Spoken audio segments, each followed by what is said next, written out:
Dear friends, കുറച്ച് ആളുകൾ മണി ചെയിനിൽ പണം ഇൻവെസ്റ്റ് ചെയ്തിട്ട് അത് നഷ്ടപ്പെട്ട് കഴിയുമ്പോൾ MLM ആണ്, ഇത് ഫ്രോഡാണെന്ന് ഒരുപാട് ആരോപണങ്ങൾ ഉന്നയിക്കാറുണ്ട്. അപ്പോൾ ഇത്തരത്തിൽ കുറച്ച് ആൾക്കാർ യൂട്യൂബിലുണ്ട്, യൂട്യൂബ് വീഡിയോസിലും ചെയ്യുന്നവരുണ്ട്. അപ്പോൾ ഈ യൂട്യൂബ് വീഡിയോസിലൂടെ അവർ സ്പ്രെഡ് ചെയ്യുന്ന നെഗറ്റിവിറ്റി കുറച്ച് ആളുകളുടെയെങ്കിലും മാനസികമായിട്ട് തളർത്താറുണ്ട്. പക്ഷേ ഉണ്ടല്ലോ, കേരളത്തിൻ്റെ ചരിത്രത്തിൽ തന്നെ ഇങ്ങനെ പുരോഗമനത്തിനെ എതിർക്കുന്ന ഒരു കൂട്ടം ആൾക്കാർ എന്നുമുണ്ട്. അതായത് 1970 ട്രാക്ടർ ഇൻട്രൊഡ്യൂസ് ചെയ്തപ്പോൾ ഈ ട്രാക്ടറിനെ എതിർത്ത് ഒരുപാട് ജനക്കൂട്ടങ്ങൾ ഉണ്ടായിരുന്നു. അതായത് ട്രാക്ടർ ജനങ്ങളുടെ ജോലി നഷ്ടപ്പെടുത്താനായിട്ട് കാരണമാവുന്നു, ആൾക്കാരുടെ ജോലി നഷ്ടപ്പെടുന്നൊക്കെ ഒരുപാട് പ്രതിഷേധങ്ങൾ വന്നിട്ടുണ്ടായിരുന്നു. ഈവൻ ചില കർഷകർ ട്രാക്ടർ വാങ്ങി ഉപയോഗിക്കാൻ മനസ്സ് കാണിച്ചപ്പോൾ ആ പറയുന്ന കർഷകർക്കെതിരെയും പ്രതിഷേധങ്ങൾ ഉന്നയിച്ചിട്ടുണ്ടായിരുന്നു. 1990 ഉമ്മൻചാണ്ടി സാറ് അദ്ദേഹത്തിൻ്റെ കുറച്ച് ഡിപ്പാർട്ട്മെൻറ്റിൽ കമ്പ്യൂട്ടർ ഇൻട്രൊഡ്യൂസ് ചെയ്തു. അപ്പോൾ ആ കമ്പ്യൂട്ടറിനെതിരെയും പ്രതിഷേധങ്ങൾ അതെന്താണ്, ജനങ്ങളുടെ ആളുകളുടെ പണി നഷ്ടപ്പെടും, കമ്പ്യൂട്ടർ യുഗം വന്നെങ്കിൽ പണി നഷ്ടപ്പെടും എന്നൊക്കെ പറഞ്ഞ് ഒരുപാട് കമ്പ്യൂട്ടർ തല്ലി പൊളിക്കുകയും ചെയ്തിട്ടുണ്ടായി. ഇവൻ ഇന്നത്തെ കാലത്തിലായിരിക്കോട്ടെ യൂബർ ടാക്സീസ് ഒക്കെ വന്നപ്പോൾ യൂബർ ടാക്സിക്കെതിരെയും പ്രതിഷേധങ്ങൾ വന്നു അല്ലേ. അപ്പോൾ ഈ ഒരു കാര്യം നമുക്ക് കണ്ടിന്യൂസ് കാണാറുണ്ട്. പക്ഷേ ഇന്നത്തെ നില ഒന്ന് ആലോചിച്ച് നോക്കിയേ, ഇന്ന് ട്രാക്ടർ ഇല്ലാതെ ഒരു ലാർജ് സ്കെയിൽ അഗ്രികൾച്ചർ മുന്നോട്ട് കൊണ്ടുപോകാൻ സാധിക്കുമോ? നടക്കില്ല അല്ലേ. അതേപോലെ തന്നെ ഏത് ചെറിയ ഓഫീസ് ആയിക്കോട്ടെ, ബിസിനസ് ആയിക്കോട്ടെ, കമ്പ്യൂട്ടർ ഇല്ലാതെ ഒരു ഓഫീസും ബിസിനസ്സും നമുക്ക് റൺ ചെയ്യാനായിട്ട് സാധിക്കില്ല. ഇവൻ ഏത് രാത്രി ആയാലും നമ്മുടെ അമ്മയും പെങ്ങളെയൊക്കെ നമുക്ക് സുരക്ഷിതമായിട്ട് വിളിക്കാൻ പറ്റുന്ന ഒരു ടാക്സി ആയിട്ട് ഇന്ന് യൂബർ ടാക്സീസ് മാറിയിട്ടുണ്ട് അല്ലേ. അപ്പോൾ നമ്മൾ ഈ 3 എക്സാമ്പിൾസ് തന്നെ പരിശോധിച്ച് കഴിഞ്ഞാൽ നമുക്ക് എന്ത് കാണാൻ സാധിക്കുന്നുണ്ട്? 3 പീരീഡ് കാണാൻ സാധിക്കുന്നുണ്ട്. ആദ്യം ഒരു പ്രൊട്ടസ്റ്റ് പീരീഡ് ഉണ്ട്, ഒരു പ്രതിഷേധത്തിൻ്റെ കാലഘട്ടമുണ്ട്.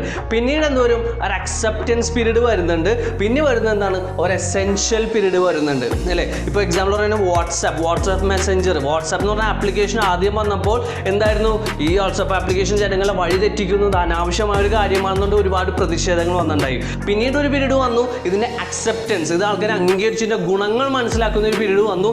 Next one is essential. ഇന്ന് വാട്സപ്പിൻ്റെ ഉപകാരങ്ങൾ നമുക്ക് വാട്സപ്പ് ഇല്ലാതെ നമുക്ക് ഒരുപക്ഷെ നമ്മൾ ദിവസം തന്നെ കംപ്ലീറ്റ് ചെയ്യാൻ പറ്റാത്തൊരു സിറ്റുവേഷനിലേക്ക് അത്രയ്ക്ക് എസെൻഷ്യലായിട്ട് മാറിയിട്ടുണ്ട് ഈ പറയുന്ന വാട്സാപ്പ്. അപ്പോൾ നമുക്കൊന്ന് മനസ്സിലാക്കാം, അതായത് കാലത്തിലൊരു പുതിയൊരു മാറ്റം വരുമ്പോൾ ഈ 3 പ്രൊട്ടസ്റ്റ് പീരീഡ്, ഈ ഒരു 3 പീരീഡിലൂടെ കടന്നു പോയിട്ടാണ് പുതിയൊരു മാറ്റങ്ങൾ വരുന്നത്. അതേപോലെ തന്നെ നെറ്റ്വർക്ക് മാർക്കറ്റിംഗ് കേരളത്തിൽ ഇപ്പോൾ പ്രൊട്ടസ്റ്റിൻ്റെയും അക്സെപ്റ്റൻസ് ഈ 2 പീരീഡിന് നടുക്കാണ് ഇപ്പോൾ MLM ഉള്ളത്.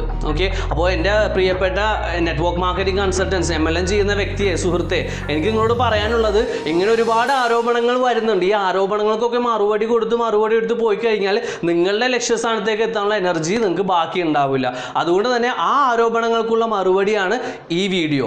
നിങ്ങൾ എന്ത് ചെയ്യുക, നിങ്ങളുടെ യാത്ര മുന്നോട്ട് തന്നെ തുടരുക. കാരണം ഇനി വരാൻ പോകുന്ന അക്സെപ്റ്റൻസ് പീരീഡിലേക്കും എസെൻഷ്യൽ പീരീഡിലേക്കുമുള്ള ഒരു യാത്രയിലാണ് നിങ്ങളുള്ളതെന്നുള്ള ചരിത്രം തെളിയിച്ച്. സോ നമുക്ക് വീഡിയോയിലേക്ക് കടക്കാം. My name is Salman Basheer. Welcome to the 1% club.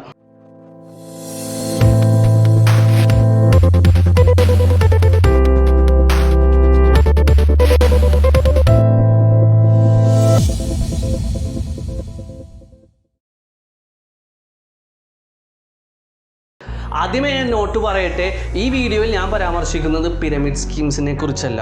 അതിൻ്റെ റീസൺ എന്താണെന്നുള്ളത് മുന്നോട്ടുള്ള പോർഷൻസിൽ നിങ്ങൾക്ക് മനസ്സിലാവുന്നതാണ്.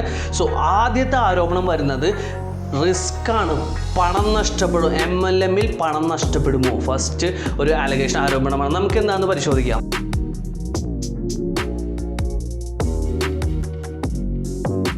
ഇപ്പോൾ എൻ്റെ അടുത്ത് ഒരു സുഹൃത്ത് വന്ന് ഇങ്ങനൊരു കമ്പനിയെക്കുറിച്ച് പ്രസൻറ്റ് ചെയ്യുന്നു. ഓക്കെ, അതായത് എൻ്റെ അടുത്ത് പറയുന്നു, ഞാൻ ജോയിൻ ചെയ്യുക, മിനിമം എത്ര രൂപ പർച്ചേസ് ചെയ്യുക, ലെഫ്റ്റിനോ റൈറ്റിലോ ആളെ ചേർക്കുക എന്നുള്ളൊരു കാര്യം എൻ്റെ അടുത്ത് ഒന്ന് പറയുന്നത്. എൻ്റെ അടുത്ത് പറയാൻ ലെഫ്റ്റ് റൈറ്റ് ആളുകളെ ചേർക്കാണ്ട് അവരും റിപ്പീറ്റ് ചെയ്യും. ഇങ്ങനെ കുറച്ച് കഴിഞ്ഞാൽ പിന്നെ എനിക്ക് വെറുതെ ഇരുന്ന് കഴിഞ്ഞാലും പണം വരുന്നൊരു സിറ്റുവേഷൻ. ഇങ്ങനൊരു കാര്യം എൻ്റെ അടുത്തേക്ക് വന്നു കഴിഞ്ഞാൽ ഒരു ബേസിക് ആയിട്ട് എന്ത് ചെയ്യാം, നമുക്ക് 3 കാര്യങ്ങൾ ചിന്തിക്കാം. First one, this is too good to be true. അതായത് ഇത് നമുക്ക് വിശ്വസിക്കാൻ പറ്റും. ഇങ്ങനെയൊക്കെ കാര്യങ്ങൾ ഇന്ന് ഉണ്ടോ ഇല്ലെന്നുള്ള നമുക്ക് വിശ്വസിക്കാനായിട്ട് ഇച്ചിരി ഒരു മടിയുള്ള കാര്യമല്ലേ. അത് ഒരു പ്രാവശ്യം ഒന്ന് ചിന്തിക്കുക. Second one, the world is in your finger tips. അതായത് ഇങ്ങനെ ഒരു കമ്പനിയെക്കുറിച്ച് എൻ്റെ അടുത്ത് പറയുമ്പോൾ എൻ്റെ കയ്യിൽ മൊബൈൽ ഫോൺ ഉണ്ട് അല്ലേ. മൊബൈൽ ഫോണിലുള്ളപ്പോൾ നമുക്ക് എന്ത് ചെയ്യും, ഈ കമ്പനിയുടെ ക്രെഡിബിലിറ്റി എന്താണ്, ഈ കമ്പനി ഇന്നലെ തുടങ്ങിയ കമ്പനിയാണോ, ഈ കമ്പനിയുടെ ബേസ് എവിടെയാണ്, അതോടൊപ്പം തന്നെ ഈ ലീഗൽ സൈഡൊക്കെ എന്ത് ചെയ്യാം ഒന്ന് അന്വേഷിക്കാനായിട്ട് നമുക്ക് വാട്സാപ്പിലും മൊബൈൽ ഫോണിലും ഒന്ന് സെർച്ച് ചെയ്താൽ മതി. ഓക്കെ, ഇത് രണ്ടാമത്തെ ആലോചിക്കേണ്ട കാര്യം. ഇനി ഇതും കഴിഞ്ഞ് മൂന്നാമതൊന്ന് ചിന്തിക്കേണ്ട ഒരു കാര്യം ആലോചിച്ച് നോക്കി. അതായത് ഇപ്പോൾ എൻ്റെ അടുത്ത് പറഞ്ഞു ഈ ഒരു ഞാൻ ഭാഗമായിരിക്കുന്നത് MLM ഒരു ബിസിനസ്സാണ്, മണി ചെയിൻ ബിസിനസ്സാണെന്ന് പറഞ്ഞല്ലോ. ഈ ബിസിനസ്സിൽ ലാഭമാണ് വീതിച്ച് നൽകുന്നത് അല്ലേ, അതായത് ഞാൻ ബിസിനസ് ചെയ്യുന്നതിൻ്റെ ലാഭമാണ് എനിക്ക് വീതിച്ച് തരുന്നത്. ഓക്കെ, അപ്പോൾ എൻ്റെ അടുത്ത് പറഞ്ഞു ഞാൻ ജോയിൻ ചെയ്യുക, പർച്ചേസ് ചെയ്യുക. ഞാൻ എന്ത് ചെയ്തു, അതിന് രണ്ടുപേരെ ജോയിൻ ചെയ്തു, അവർ രണ്ടുപേരെ ജോയിൻ ചെയ്തു, അവർ രണ്ടുപേരെ ജോയിൻ ചെയ്തു. അപ്പോൾ ഇത്രയുള്ളൊരു സ്ട്രക്ചർ ഞാൻ ഡെവലപ്പ് ചെയ്തെടുത്തിട്ടുണ്ട്. ഞാൻ പർച്ചേസ് ചെയ്ത്, ഞാൻ ജോയിൻ ചെയ്ത ഇത്രയും ആൾക്കാരും എന്ത് ചെയ്തിട്ടുണ്ട്, പർച്ചേസ് ചെയ്തിട്ടുണ്ട്. ഓക്കെ, അപ്പോൾ ആ ഒരു പീരീഡ് കഴിയുമ്പോൾ, ആ ഒരു പേ ഔട്ട് പീരീഡ്, ഇപ്പോൾ ഒരു മാസമാണെങ്കിൽ ഒരു മാസം കഴിയുമ്പോൾ എന്ത് ചെയ്യുന്നു, ഒരു മാസത്തിൻ്റെ ബിസിനസ് കണക്കാക്കുകയാണെന്നുണ്ടെങ്കിൽ ഞാൻ ഇത്രയും ബിസിനസ് ചെയ്തിട്ടുണ്ട്, അതിൻ്റെ ഒരു പ്രോഫിറ്റ് എനിക്ക് തരുന്നു എന്ന് പറയുന്നു. അത് ന്യായം. അപ്പോൾ ഞാൻ ചെയ്ത അല്ലെങ്കിൽ ഞാൻ വഴി വരുന്ന ബിസിനസ്സിൻ്റെ ഒരു ഷെയർ എനിക്ക് കിട്ടിയെന്ന് പറഞ്ഞത് ന്യായമായിട്ടുള്ള കാര്യം. ഇനി അടുത്ത മാസത്തെ കേസ് ഒന്ന് ചിന്തിച്ച് നോക്കി. ഞാനാണെങ്കിൽ ചിന്തിക്കുന്നത് അടുത്ത മാസം എന്ന് പറഞ്ഞു കഴിഞ്ഞാൽ അടുത്ത മാസം ഈ പർച്ചേസ് ചെയ്യുന്ന പ്രോഡക്റ്റ് ഒരു പക്ഷേ ഒരു ബെഡ്ഷീറ്റ് ആയിരിക്കാം, അല്ലെങ്കിൽ ഒരു 5000 ഒരു ജ്യൂസ് ആയിരിക്കാം, അല്ലെങ്കിൽ ഒരു ഷൂ, ബെൽറ്റ്, അല്ലെങ്കിൽ ഒരു എഡ്യൂക്കേഷൻ കോഴ്സ്. ഇത്തരത്തിലുള്ള പ്രൊഡക്റ്റൊക്കെയാണ് എനിക്ക് രണ്ടാമത്തെ മാസം ഇതിൻ്റെ ആവശ്യം വരണമെന്നില്ല. സോ ഞാൻ പർച്ചേസ് ചെയ്തില്ല. അതേപോലെ തന്നെ ഞാൻ ജോയിൻ ചെയ്ത് എൻ്റെ ഡൗൺലൈൻസ് ഇത്രയും പേരായിക്കോട്ടെ, അവർക്ക് ഈ പ്രൊഡക്റ്റ് എല്ലാ മാസവും ആവശ്യമില്ലാത്തൊരു പ്രൊഡക്റ്റ് ആയതുകൊണ്ട് തന്നെ അടുത്ത മാസം അവരും പർച്ചേസ് ചെയ്തില്ല. സോ അടുത്ത മാസം എൻ്റെ ബിസിനസ് 0 ആണ്. ഞാനും എൻ്റെ ടീമും ഒന്നും പർച്ചേസ് ചെയ്തിട്ടില്ല. സോ എനിക്ക് പ്രോഫിറ്റ് ഷെയർ ഒന്നും കിട്ടില്ല, എനിക്ക് കിട്ടാൻ പാടില്ല. പക്ഷേ അപ്പോഴും പ്രോഫിറ്റ് കിട്ടും, അല്ലെങ്കിൽ മാസം അക്കൗണ്ടിലേക്ക് വരുമാനം വരുന്നു എന്ന് പറയുമ്പോൾ വട്ട ഫിഷ് അല്ലേ. നമ്മളൊന്ന് ആലോചിച്ച് നോക്കി, ഇത് ശരിയാകും, ഇതൊന്നും സത്യമായിരിക്കുമോ ഇല്ല, നമുക്ക് ഒറ്റ ചിന്തിച്ചാൽ നമ്മൾ മനസ്സിലാവൂലേ. പിന്നെ ഞാൻ ചിന്തിക്കുന്ന കാര്യം എന്താണെന്നറിയോ, എന്നിട്ടും എങ്ങനെയാണ് ആൾക്കാർ ഇതിൽ കൊണ്ട് പണം ഇൻവെസ്റ്റ് ചെയ്ത് നഷ്ടപ്പെടുന്ന സിറ്റുവേഷനിലേക്ക് എത്തുന്നത്? ഇത് ഇല്ല, നടക്കൂല, ഇത് ഒരു സ്വപ്ന വാഗ്ദാനം പോലെ കാര്യങ്ങളൊക്കെ ഒന്ന് പറയുമ്പോൾ ഇത് നടക്കൂല എന്നുള്ളത് നമുക്ക് മനസ്സിലാവും. പിന്നെ എന്തുകൊണ്ടാണ് ആളുകൾ അവിടെ കൊണ്ട് പണം ഇൻവെസ്റ്റ് ചെയ്യുന്നത്? അതായത് ഒരുപക്ഷെ ഇങ്ങനെ ആറ്റിറ്റ്യൂഡിലായിരിക്കും, എങ്ങാനും ബിരിയാണി കൊടുത്താലോ അല്ലേ. ബിരിയാണിയോടുള്ളൊരു കൊതിയും ചിലവർക്ക് ഒരു ആർത്തിയും കാരണമാണ് ഇങ്ങനെ പല കാര്യങ്ങളും സംഭവിക്കുന്നത് അല്ലേ. മുമ്പിലൊരു കുഴിയുണ്ട്, അത് കുഴിയാണെന്ന് അന്വേഷിക്കാതെ എടുത്ത് ചാടിക്കഴിഞ്ഞിട്ട് കുഴിയെ പറഞ്ഞിട്ട് കാര്യമുണ്ടോ? ഒരിക്കലുമില്ല അല്ലേ. അപ്പോൾ ഇതിപ്പോൾ ഞാൻ ഇത്രയും നാളത്തെ ഒരു കേസ് പറഞ്ഞു. ഇനി ഇവിടെ നിന്ന് അങ്ങോട്ടാണെങ്കിലോ 2021 December 28 ministry of consumer affairs, food and public ഡിസ്ട്രിബ്യൂഷനിൽ പരാമർശിച്ചിട്ടുണ്ട് direct selling entities and direct selling entrepreneurs. അതായത് ഡയറക്ട് സെല്ലിംഗ് ചെയ്യുന്ന കമ്പനീസ് ആയിക്കോട്ടെ, ഡയറക്ട് സെല്ലേഴ്സ് ആയിക്കോട്ടെ, പിരമിഡ് സ്കീമും അതോടൊപ്പം തന്നെ മണി സർക്കുലേഷൻ സ്കീമും പ്രൊമോട്ട് ചെയ്യുന്നതിൽ പ്രൊഹിബിറ്റ് ചെയ്തിട്ടുണ്ട്, ഒരു നിയമം വന്നിട്ടുണ്ട്. ഇനി നിലവിൽ അങ്ങനെ റൺ ചെയ്യുന്ന കമ്പനികൾക്ക് പറയുന്ന പോലെ ഇന്ത്യൻ ഗവൺമെൻറ് 90 ദിവസത്തെ സമയം കൊടുത്തിട്ടുണ്ട് ഇത് മാറ്റാൻ വേണ്ടിയിട്ട്. So by the time you are watching this video, നിങ്ങൾ ഈ വീഡിയോ കാണുന്ന സമയം, ഏത് സമയത്തേക്കും നിങ്ങൾ ഈ വീഡിയോ കാണുന്നത്, ഈ വീഡിയോ കണ്ടതിന് ശേഷമുള്ള പീരീഡിൽ നിങ്ങളുടെ ആരെങ്കിലും ലെഫ്റ്റും റൈറ്റും അല്ലെങ്കിൽ മിനിമം ക്യാഷ് ഇൻവെസ്റ്റ് ചെയ്യാൻ വേണ്ടിയുള്ള കാര്യം എന്ന് പറയുകയാണെന്നുണ്ടെങ്കിൽ ഒന്നുകൂടി ഒന്ന് ആലോചിച്ച് നോക്കുക. എടുത്ത് പണം ഇൻവെസ്റ്റ് ചെയ്യുന്നതിനും ഒന്ന് ആലോചിച്ചു. കാരണം പണം ഇൻവെസ്റ്റ് ചെയ്യുമ്പോൾ അതിനെക്കുറിച്ചൊരു നോളേജ്, അതിൻ്റെ റെസ്പോൺസിബിലിറ്റി, റിസ്ക്കും നമ്മൾ ഏറ്റെടുക്കാൻ നോക്കുക. അല്ലെങ്കിൽ ആരും എന്നെ ഒന്ന് പറ്റിച്ചെന്നുള്ളൊരു ആറ്റിറ്റ്യൂഡിലേക്ക് മാറാതിരിക്കുക. ഇനി ഒരു ഇൻവെസ്റ്റ് ചെയ്യാതെ തന്നെ ഒരു ഇൻവെസ്റ്റ് ചെയ്യാതെ ലെഫ്റ്റും റൈറ്റും ആളെ ചേർക്കാതെ ബിസിനസ് ചെയ്യാൻ പറ്റുന്ന കമ്പനീസ് ഇവിടെയുണ്ട്. സോ ഒന്ന് ആലോചിച്ച് നോക്കുക, ഒരു ഇൻവെസ്റ്റ് ചെയ്തിട്ടില്ല. ഇൻവെസ്റ്റ് ചെയ്യുമ്പോഴല്ലേ നമുക്ക് റിസ്ക് എന്നൊരു ഫാക്ടർ വരുള്ളൂ. ഇൻവെസ്റ്റ് ചെയ്യണമെന്നില്ലെങ്കിൽ റിസ്ക് ഇല്ല. പിന്നെ നമുക്ക് ചെയ്തു നോക്കാം. നമുക്ക് ലഭിച്ചില്ലെങ്കിലും നമുക്ക് പണനഷ്ടമൊന്നും വന്നിട്ടില്ല. സോ അങ്ങനത്തെ കമ്പനീസ് ഉണ്ടല്ലോ. അപ്പോൾ നമുക്ക് അവിടെ റിസ്ക് എന്നൊരു ഫാക്ടർ ഇല്ല എന്നുള്ളത് നമുക്ക് മനസ്സിലായില്ലേ. ഇതാണ് ആദ്യത്തെ ആരോപണം. Second one is dreams, goals and motivation. അതായത് MLM പ്രസൻറ്റ് ചെയ്യാൻ പറ്റുന്ന ഒരു വ്യക്തി വന്നിട്ട് നമ്മൾ ഒരുപാട് സ്വപ്നങ്ങൾ നിങ്ങൾക്കില്ലേ, നിങ്ങൾക്ക് ലക്ഷ്യങ്ങൾ വേണം, ഒരുപാട് മോട്ടിവേഷനൊക്കെ പറഞ്ഞ് നിങ്ങളെ വീഴ്ത്താനായിട്ട് നോക്കുന്നുള്ള ആരോപണങ്ങൾ പൊതുവെ കാണാറുണ്ട്.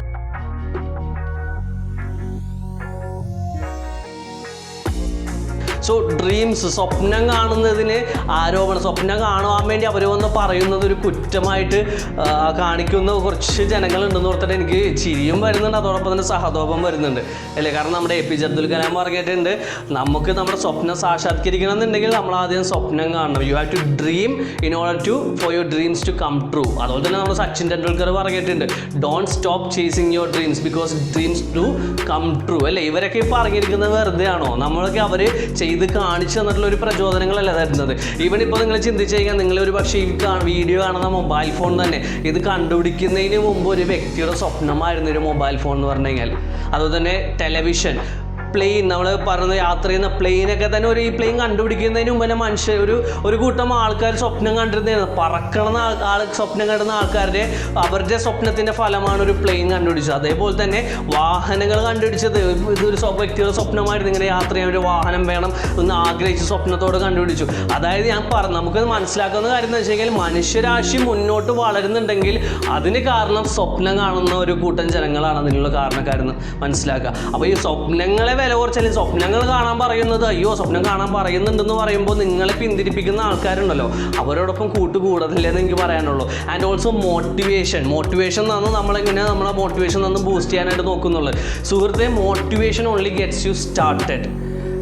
അത് മനസ്സിലാക്കുക. കാരണം ഡെയിലി രാവിലെ അപ്ലൈം വിളിച്ചിട്ട് മോട്ടിവേറ്റ് ചെയ്യണം. ഡെയിലി രാവിലെ അപ്ലൈം വിളിച്ച് മോട്ടിവേറ്റ് ചെയ്താൽ പോയി വർക്ക് ചെയ്യും, ഇല്ലെങ്കിൽ വർക്ക് ചെയ്യില്ല. മോട്ടിവേറ്റ് ചെയ്താൽ വർക്ക് ചെയ്യില്ലെങ്കിൽ വർക്ക് ചെയ്യില്ല. ഇങ്ങനെ ഒരു ആറ്റിറ്റ്യൂഡ് പോയി കഴിഞ്ഞാൽ നമുക്ക് എവിടെ എത്താനായിട്ട് സാധിക്കില്ല. മോട്ടിവേഷൻ്റെ ജോലി എന്താണെന്നുള്ളതിന് എക്സാമ്പിൾ ഒരു പറഞ്ഞത്, ഇപ്പോൾ നമ്മളൊരു ജനറേറ്റർ റൺ ചെയ്യുകയാണെന്നുണ്ടെങ്കിൽ ഈ ജനറേറ്റർ ആദ്യം സ്റ്റാർട്ട് ചെയ്യുമ്പോൾ എന്ത് ചെയ്യണം, നമ്മളൊരു ഒരു ലിവർ നമ്മൾ എന്ത് ചെയ്യാറുണ്ട്, കറക്കാറുണ്ട്, അല്ലെങ്കിൽ അതൊന്ന് സ്റ്റാർട്ട് ചെയ്യാനുള്ള ഒരു ഇനീഷ്യൽ പുഷ് നമ്മൾ കൊടുക്കാറുണ്ട്.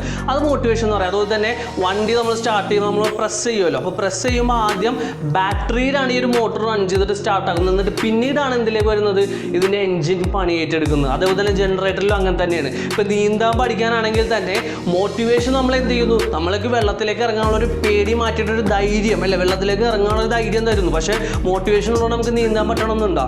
ഒരിക്കലുമില്ല. So motivation gets you started and clarity gets you going. അല്ലാതെ മോട്ടിവേഷൻ കൊണ്ട് ആർക്കും ഇവിടെ എത്താനായിട്ട് സാധിക്കില്ല. പക്ഷേ മോട്ടിവേഷൻ നമ്മുടെ തുടക്കത്തിന് ഗെറ്റ്സ് യു സ്റ്റാർട്ടഡ്. അതായത് പലരും സെൽഫ് മോട്ടിവേറ്റഡ് അല്ല, ഒരു ലക്ഷ്യമില്ലാത്ത ലൈഫിൽ നമുക്ക് എന്തെങ്കിലും ഒരു പുഷ് പുറകിൽ നിന്ന് കിട്ടുക എന്ന് പറഞ്ഞാൽ അത് തീർച്ചയായും ഒരു ബ്ലെസ്സിങ് ആണ്. അങ്ങനെ ചെയ്യാനുള്ള കുറച്ച് ആൾക്കാർ നമുക്ക് പരിചയമില്ലാത്ത ആൾക്കാരൊക്കെ ഇവിടെ വരുന്നത് ഒരു ബ്ലെസ്സിങ് ആയിട്ട് നമുക്ക് കാണാനായിട്ടൊന്ന് മനസ്സ് കാണിക്കുക എന്നുള്ളതാണ്. ആൻഡ് നെക്സ്റ്റ് വൺ ഇസ്, കുറച്ച് ആൾക്കാർ ക്യാഷ് ഉണ്ടാക്കും, അല്ലെങ്കിൽ ആദ്യം വരുന്ന ആൾക്കാർ മാത്രമാണ് ക്യാഷ് ഉണ്ടാക്കുന്നത്.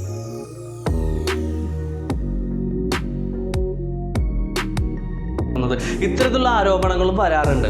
ഓക്കെ, അപ്പോൾ ഇങ്ങനെയുള്ള ആരോപണങ്ങൾ നമുക്ക് യൂട്യൂബിലാണ് മെയിനായിട്ട് കാണാറുള്ളല്ലേ. MLMൽ ആദ്യം വന്നൊരു ക്യാഷുള്ള, അല്ലെങ്കിൽ മുകളിലിരിക്കുന്നൊരു ക്യാഷുള്ള, അല്ലെങ്കിൽ വളരെ കുറച്ച് പേര് മാത്രം ക്യാഷ് ഉണ്ടാക്കുന്നു എന്നുള്ളത്. ഇപ്പോൾ ഈ പറഞ്ഞ യൂട്യൂബിൻ്റെ കേസ് നമ്മളൊന്ന് പരിശോധിച്ച് നോക്കിയേ. ഈ യൂട്യൂബ് ചാനൽ തുടങ്ങുന്ന എല്ലാവരും പണം ഉണ്ടാക്കുന്നുണ്ടോ? ഒന്ന് ആലോചിച്ചോ. യൂട്യൂബ് ചാനൽ തുടങ്ങുന്ന എല്ലാവരും പണം ഉണ്ടാക്കുന്നുണ്ടോ? ഇപ്പോൾ നമുക്ക് യൂട്യൂബ് ചാനൽ ഒരു 5 വർഷം മുമ്പ് തുടങ്ങിയ ഒരു വ്യക്തി ആയിക്കോട്ടെ, ആ വ്യക്തിക്ക് പണം ഉണ്ടാക്കാൻ സാധിക്കുമോ? 5 വർഷം മുമ്പ് തുടങ്ങി ഒരു 5-6 വീഡിയോസ് ആ വ്യക്തി അപ്ലോഡ് ചെയ്ത് ആ വ്യക്തിക്ക് പണം ഉണ്ടാക്കാനായിട്ട് സാധിക്കുമോ? ഒരിക്കലുമില്ല. എങ്ങനെയാണ് നിരന്തരമായിട്ടുള്ള അപ്ലോഡ്, അതും ഇത്രയും നാളത്തെ പീരീഡ് കഴിഞ്ഞിട്ടാണ് ഈ പറഞ്ഞ യൂട്യൂബിൽ നമുക്കൊരു വിജയത്തിലേക്ക് എത്താനായിട്ട് സാധിക്കുന്നത്. ഫിലിം ഇൻഡസ്ട്രി എടുത്തോട്ടെ. ഫിലിം ഇൻഡസ്ട്രിയിലാണെന്നുണ്ടെങ്കിൽ കയറി വരുന്ന എല്ലാവരും അപ്പം തന്നെ പണം ഉണ്ടാക്കുന്നുണ്ടോ? അതിലെല്ലാവരും സക്സസ്ഫുള്ളാക്കാൻ എത്തുന്നുണ്ടോ? നോ. അതിലും കുറച്ച് പറഞ്ഞ പോലെ ശതമാനം ആൾക്കാർ മാത്രമേ സക്സസ് ആവുന്നുള്ളൂ. ഒരു വലിയ കൂട്ടം ആൾക്കാർ ആരോരും അറിയാതെ ഈ പറഞ്ഞ പോലെ സക്സസ് ആവാതെ പോകുന്നുണ്ട്. ഈവൻ ഇപ്പോൾ നമ്മൾ ഒരു ഫുട്ബോളിലെ കേസ് എടുത്തു കഴിഞ്ഞാൽ നമ്മുടെ കൊച്ചു കേരളത്തിൽ തന്നെ എത്ര മിടുക്കന്മാരായ ഫുട്ബോൾ പ്ലേയേഴ്സ് ഉണ്ട്. പക്ഷേ അതായത് നിലവിൽ ഇന്ന് ക്ലബ് ലെവലിലൊക്കെ കളിക്കുന്ന, അല്ലെങ്കിൽ നാഷണൽ ലെവലിൽ കളിക്കുന്ന പ്ലേയേഴ്സിനേക്കാൾ വളരെ നന്നായിട്ട് കളിക്കുന്ന പ്ലേയേഴ്സ് നമ്മുടെ കേരളത്തിൽ തന്നെയുണ്ട്. പക്ഷേ അവർക്ക് എല്ലാവർക്കും സക്സസ്സിലേക്ക് എത്താൻ സാധിക്കുന്നുണ്ടോ? അപ്പോൾ അവർക്ക് ഈ പറയുന്ന ഒരു പ്രാക്ടീസും ചെയ്യുന്നുണ്ട്, അവർ ഡെയിലി പ്രാക്ടീസ് ചെയ്യുന്ന, അതിനുവേണ്ടി സമയം സ്പെൻഡ് ചെയ്യുന്നുണ്ട്. പക്ഷേ അവരുടെ സാഹചര്യങ്ങൾ അവർക്ക് അനുകൂലമാവാത്തതുകൊണ്ടും പലരും സക്സസ്സിലേക്ക് എത്താതെ ഇരിക്കുന്നുണ്ട് അല്ലേ. സോ ഒന്ന് ആലോചിച്ച് നോക്കാം, നമ്മൾ കയറി ചെന്ന് സക്സസ് ആവുന്ന ഒരു ലോകമല്ല ഇന്ന് ഇവിടെ ഉള്ളത്. അത് നെറ്റ്വർക്ക് മാർക്കറ്റിങ്ങിലല്ല. ഇവനിപ്പോൾ നിങ്ങൾക്ക് നെറ്റ്വർക്ക് മാർക്കറ്റിംഗ് വന്നിട്ട് ആദ്യം വന്ന ആളുകൾക്ക് ക്യാഷ് കിട്ടി, അല്ലെങ്കിൽ പറഞ്ഞ പോലെ മുകളിലേക്ക് മാത്രം ക്യാഷ് കിട്ടണല്ലോ എന്ന് പറയുന്നതിന് പകരം ഒന്ന് ചിന്തിച്ച് നോക്കുക. ഞാൻ എൻ്റെ ബിസിനസ്സിന് വേണ്ടിയിട്ട് ഒന്ന് ചിന്തിച്ച് 3 ചോദ്യങ്ങളൊന്ന് ചോദിച്ചു. ഫസ്റ്റ് വൺ, ഞാൻ എത്ര മണിക്കൂർ ഡെയിലി സ്പെൻഡ് ചെയ്യാറുണ്ട്? സെക്കൻഡ് വൺ, എത്ര വർഷം ഞാൻ ചിലവഴിച്ചു, ഇനി എത്ര വർഷം ചിലവഴിക്കാൻ ഞാൻ തയ്യാറാണ്? തേർഡ് വൺ, ഞാൻ ബിസിനസ് ചെയ്യാതിരിക്കുന്നതിൽ എൻ്റെ സാഹചര്യങ്ങൾ അല്ലെങ്കിൽ എൻ്റെ അടുത്തുള്ള വ്യക്തികളുടെ ആറ്റിറ്റ്യൂഡിനെയോ ഞാൻ പഴിചാരി ഞാനിവിടെ മാറിയിരിക്കാറുണ്ടോ? ഈ 3 കാര്യം ചെയ്തുകൊണ്ടിരിക്കുകയാണെന്നുണ്ടെങ്കിൽ നമുക്ക് MLMലല്ല, നിങ്ങൾ ഏത് മേഖലയിൽ ചെന്ന് നോക്കിയോ നിങ്ങൾക്ക് സക്സസ് ആവാനായിട്ട് സാധിക്കില്ല. അപ്പോൾ എന്ത് ചെയ്യുക, നമ്മളുടെ ആറ്റിറ്റ്യൂഡിലാണ് മാറ്റം വരുത്തേണ്ടത് അല്ലേ. സോ ഈ പറയുന്ന ആദ്യം വന്ന ആളുകൾക്കും പണം കിട്ടണമെന്നില്ല. ആർക്കാണ് ഇവിടെ വരുമാനം കിട്ടുന്നത്, അല്ലെങ്കിൽ ആരാണ് സക്സസ്സിലേക്ക് എത്തുന്നത്? ആദ്യം വന്നവരായിക്കോട്ടെ, അവർ ആദ്യം തന്നെ ഒരവസരം വന്നപ്പോൾ തിരിച്ചറിയാൻ മനസ്സ് കാണിച്ചു. സെക്കൻഡ് വൺ, ആദ്യം വെറുതെ വന്നിരുന്നിട്ട് കാര്യമുണ്ടോ? ഈ പറഞ്ഞ പോലെ അവരുടെ പ്രയത്നം, നിരന്തരമായ ചിട്ടയായ പ്രയത്നം ഇത്ര വർഷങ്ങൾക്ക് ശേഷം, അതോടൊപ്പം തന്നെ പല സാഹചര്യങ്ങളിൽ ചുറ്റും പ്രതിസന്ധികളും വന്നാലും അതിനൊന്നും പഴിചാരാതെ മുന്നോട്ട് പോകുന്ന വ്യക്തികൾക്ക് എല്ലാവർക്കും സക്സസ്സിലേക്ക് എത്താൻ പറ്റും. സോ ലോകത്തിൽ തന്നെ ഒന്ന് ആലോചിച്ച് നോക്കും. ലോകത്തിൽ സമ്പന്നന്മാരുടെയും അല്ലെങ്കിൽ ലോകത്തിൽ ഗ്രേറ്റ് പീപ്പിളുടെയും ആവറേജ് പീപ്പിളിൻ്റെയും ഒരു റേഷ്യോനെ എടുത്ത് നോക്കി കഴിഞ്ഞാൽ ആവറേജ് പീപ്പിൾ പീപ്പിളാണ് കൂടുതലുള്ളത്. ഗ്രേറ്റ് പീപ്പിൾ എപ്പോഴും കുറവേ ഉണ്ടാവുള്ളൂ. കാരണം അതെല്ലാവരും ഈ പറഞ്ഞ പോലെ ഇത്രയും ഡെഡിക്കേറ്റ് ആയിട്ട് ചെയ്യില്ല. പക്ഷെ ചെയ്യാത്തതിൻ്റെ റീസൺ ഇൻഡസ്ട്രിയിലോ അല്ലെങ്കിൽ ഓരോ കാര്യങ്ങളിലൊക്കെ പറഞ്ഞു വെച്ച് കഴിഞ്ഞാൽ ഒന്ന് ആലോചിച്ച് നോക്കാം. നമ്മുടെ ലൈഫാണല്ലേ, നമ്മളാണ് മുന്നോട്ട് പോകുന്നത്, നമ്മളാണ് ഇതിന് തീരുമാനം എടുക്കേണ്ടത്. നമ്മുടെ ലൈഫിൻ്റെ റെസ്പോൺസിബിലിറ്റി നമ്മൾ സ്വയമാണ് ഏറ്റെടുക്കേണ്ടത്. അടുത്തൊരു ആരോപണം എന്ന് പറഞ്ഞു കഴിഞ്ഞാൽ കൺവിൻസ് ചെയ്യിക്കണം.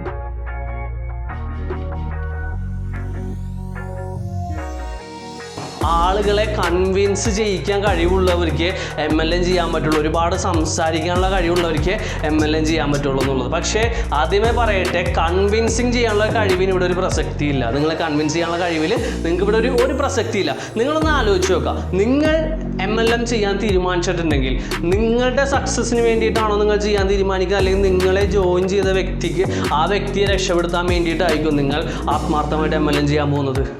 ഒരിക്കലുമില്ല. നിങ്ങളുടെ സക്സസ്സിന് വേണ്ടിയിട്ടായിരിക്കും നിങ്ങൾ MLM ചെയ്യാൻ പോകുന്നല്ലേ, അല്ലാണ്ട് ആ വ്യക്തിയുടെ സക്സസ്സിന് വേണ്ടിയിട്ടല്ല. അപ്പം നിങ്ങൾ MLM ചെയ്യണമെന്നുണ്ടെങ്കിൽ നിങ്ങൾ എന്ത് ചെയ്യണം? സ്വയം കൺവിൻസ്ഡ് ആവണം. അതായത് ഞാൻ പറഞ്ഞു വരുന്നത്, ഞാനിപ്പോൾ ഒരു വ്യക്തിയെ കണ്ട് ആ വ്യക്തിയെ സംസാരിച്ച് കൺവിൻസ് ചെയ്ത് കഴിഞ്ഞാൽ അവിടെ ജോലി കഴിയില്ല. എൻ്റെ ജോലി അവിടെ തുടങ്ങുള്ളൂ. കാരണം നെറ്റ്വർക്ക് മാർക്കറ്റിങ്ങിൽ ക്ലോസിംഗ് ഇല്ല, ഓപ്പണിംഗ് ഉള്ളൂ. പിന്നെ ആ വ്യക്തിൻ്റെ പാർട്ട്ണറാണ്, എൻ്റെ സ്വന്തം പാർട്ട്ണറോടുള്ള പിന്നെ നമ്മൾ ഒരുമിച്ച് മുന്നോട്ടുള്ളൊരു യാത്രയാണ്.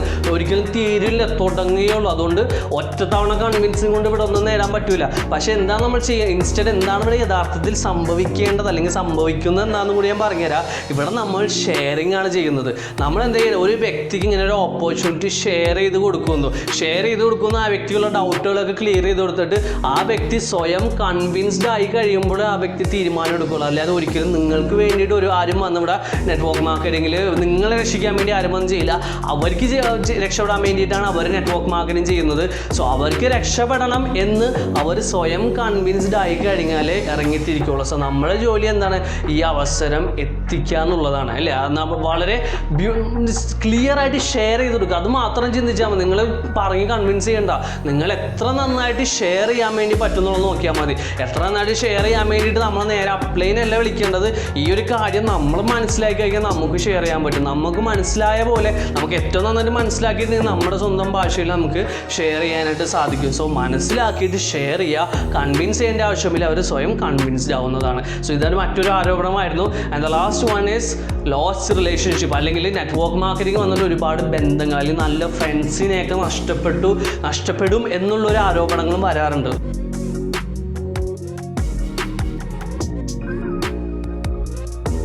നോക്കിയല്ലേ, ഇവനിപ്പോൾ അതിന് മുമ്പ് ഒരു എക്സാമ്പിൾ എടുത്ത് നോക്കാം. ആർണോൾഡ് ഷ്വാർസെനെഗർ അല്ലേ, ഈ ഒരു താരം. ഈ താരം പറഞ്ഞ ഫിലിം ഇൻഡസ്ട്രിയിലേക്ക് വരുന്നതിന് മുമ്പ് അദ്ദേഹത്തിൻ്റെ ഫ്രണ്ട്സ് അദ്ദേഹത്തിനെ കളിയാക്കി എന്താണെന്നറിയോ? ഈ സിനിമയിൽ അഭിനയിക്കാൻ പോകുന്നത് ഈ ഒരു പേര് കൊണ്ടാണ് നീ സിനിമയിലേക്ക് കൊണ്ടുപോകാൻ പോകുന്നത്. ഈ ഒരു പേര് കൊണ്ട് നീ അവിടെ ചെന്ന് കഴിഞ്ഞാൽ ആരാണ് നിന്നെ അക്സെപ്റ്റ് ചെയ്യാൻ പോകുന്നത് എന്ന് പറഞ്ഞ് അദ്ദേഹത്തിൻ്റെ സുഹൃത്തുക്കൾ ഒരുപാട് പേര് കളിയാക്കിയിട്ടുണ്ടായിരുന്നു. പക്ഷെ ഇന്നത്തെ സിറ്റുവേഷൻ എന്താണ്? ആർണോൾഡ് ഷ്വാർസെനെഗറിന് പേര് മര്യാദക്ക് പറയാൻ അറിഞ്ഞില്ലെങ്കിൽ അതിൻ്റെ മോശം നമുക്കെന്നുള്ള സിറ്റുവേഷനിലേക്ക് മാറിയില്ലേ? അപ്പോൾ ഒന്ന് ആലോചിച്ച് നോക്കുക.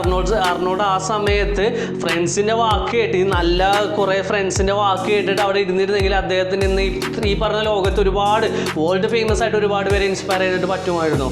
ഒരിക്കലുമില്ല.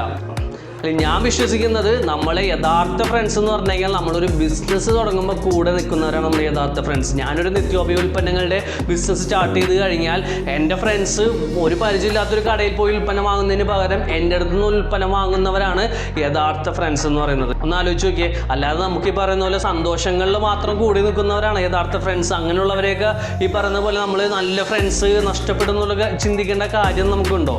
അപ്പോൾ ഏറ്റവും ബേസിൽ നമുക്ക് മനസ്സിലാക്കാം നമ്മളെ യഥാർത്ഥ ഫ്രണ്ട്സ് എന്താണെന്നുള്ളത്. ഇനി ഫ്രണ്ട്സ് നഷ്ടപ്പെടുമോ? നമ്മൾ നെറ്റ്വർക്ക് മാർക്കറ്റിംഗ് എന്ന് പറയുമ്പോൾ ആ വാക്ക് തന്നെയുണ്ട്, networking. Your network is your net worth എന്ന് പറയുമ്പോൾ അല്ലേ? അതായത് നമുക്ക് ഒന്ന് ആലോചിച്ച് കേരളത്തിൽ അങ്ങോളം ഇങ്ങോളം നമുക്ക് ഏത് സമയത്തും വേണമെങ്കിലും കയറി ചെല്ലാൻ പറ്റുന്ന ഒരുപാട് സുഹൃത്തുക്കൾ ഞങ്ങൾക്ക് നെറ്റ്വർക്ക് മാർക്കറ്റിലൂടെ ലഭിക്കും. കേരളത്തിൽ, ഇന്ത്യയിൽ ഒരുപാട് കോൺടാക്ട്സ് നമുക്ക് ലഭിക്കും. നമുക്ക് നെറ്റ്വർക്ക് വൈസ് റിച്ച് ആയിരിക്കും. ആ ഒരു നെറ്റ്വർക്കിൻ്റെ ഫലം തന്നെ മതി നമുക്ക് ഒരു വരുമാനം ഇല്ലെങ്കിൽ നമുക്ക് ജീവിക്കാൻ സാധിക്കും. കാരണം അത് നമ്മളൊരു വെൽത്തായിട്ട് മാറും. നമ്മുടെ സമ്പത്താണ് നമ്മളുടെ കണക്ഷൻ കണക്ഷൻസ് അത് നെറ്റ്വർക്ക് മാർക്കറ്റിങ്ങിലൂടെ നമുക്ക് ഒരുപാട് ലഭിക്കും അല്ലേ. അപ്പോൾ നമ്മൾ ഈ ഫ്രണ്ട്സ് ഈ താൽക്കാലികമായിട്ട് നമ്മുടെ സന്തോഷത്തിൽ മാത്രം കൂടെ നിൽക്കുന്ന ഫ്രണ്ട്സ് നഷ്ടപ്പെടുന്നതിൽ ഒരിക്കലും ആ ഒരു റീസൺ പറഞ്ഞ് നെറ്റ്വർക്ക് മാർക്കറ്റിംഗ് വിട്ട് കളയല്ലേ. അങ്ങനെ ഒരുപാട് പേര് നമ്മളെ പിന്തിരിപ്പിക്കാനായിട്ട് ഉണ്ടാവും. പക്ഷെ ഒന്ന് ആലോചിച്ച് നോക്കുക, നമ്മുടെ യാത്ര മുന്നോട്ട് തന്നെ പോവുക. കാരണം ഇനി വരാൻ പോകുന്ന അക്സെപ്റ്റൻസ് പീരീഡിലും എസെൻഷ്യൽ പീരീഡിലും എത്തിക്കഴിഞ്ഞാൽ നിങ്ങളുടെ ജോലി അതോടെ കഴിയുകയാണ്. സോ ഇതൊക്കെയാണ് നെറ്റ്വർക്ക് മാർക്കറ്റിങ്ങിൽ പൊതുവെ വരുന്ന ആരോപണങ്ങൾ. അതിനുള്ള മറുപടി വീഡിയോയിലുണ്ട്. സോ നിങ്ങൾക്ക് ഈ പറയുന്ന നിങ്ങൾക്ക് ഏത് ആരോപണങ്ങളാണ് നിങ്ങൾക്ക് ഏറ്റവും കൂടുതൽ എഫക്റ്റ് ചെയ്തിട്ടുള്ളത്, അതിനുള്ള ഉത്തരം ഇവിടെ കിട്ടിയെന്നുണ്ടെങ്കിൽ അതൊന്ന് കമൻറ്റ് ചെയ്യുക. അതോടൊപ്പം തന്നെ വീഡിയോ ഇഷ്ടപ്പെട്ടെങ്കിൽ ലൈക്ക് ചെയ്യുക, സബ്സ്ക്രൈബ് ചെയ്യാത്തവർ സബ്സ്ക്രൈബ് ചെയ്യുക. വീഡിയോ കണ്ടതിന് നന്ദി. Salman signing off. ബൈ.